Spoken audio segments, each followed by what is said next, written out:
Les Grenadiers tombent avec les honneurs mais envoient un message fort au monde entier.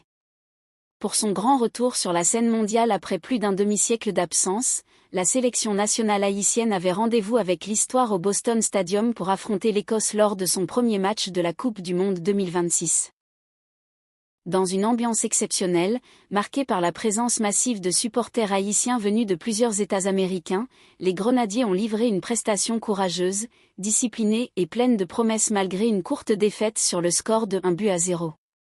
Dès le coup d'envoi, les hommes de Sébastien Migny ont montré qu'ils n'étaient pas venus simplement participer à la compétition.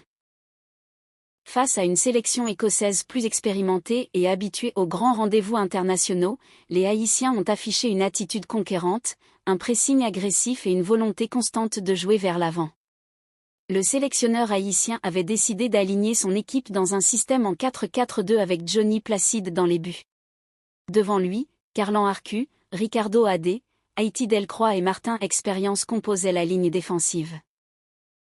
Au milieu de terrain, Didson Luicius, dans les Jean-Jacques, Johnny Bellegarde et Ruben Providence avaient pour mission d'assurer l'équilibre de l'équipe.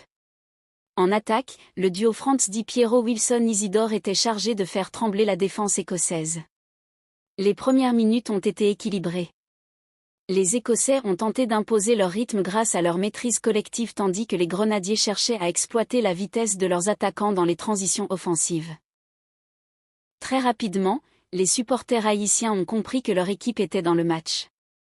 Les Grenadiers gagnaient leur duel, récupéraient de nombreux ballons et ne semblaient nullement intimidés par l'événement. Au fil des minutes, Haïti s'est même procuré plusieurs situations intéressantes dans le camp adverse. La défense écossaise a dû rester vigilante face au déplacement de Wilson Isidore et à la puissance physique de Franz Di Piero. Les Écossais ont néanmoins réussi à ouvrir le score à la 29e minute grâce à John Mcginn. Sur une action rapide, le milieu écossais a trouvé l'ouverture et a permis à son équipe de prendre l'avantage au tableau d'affichage. Ce but a constitué un véritable coup dur pour les Grenadiers qui réalisaient jusque-là une prestation très solide.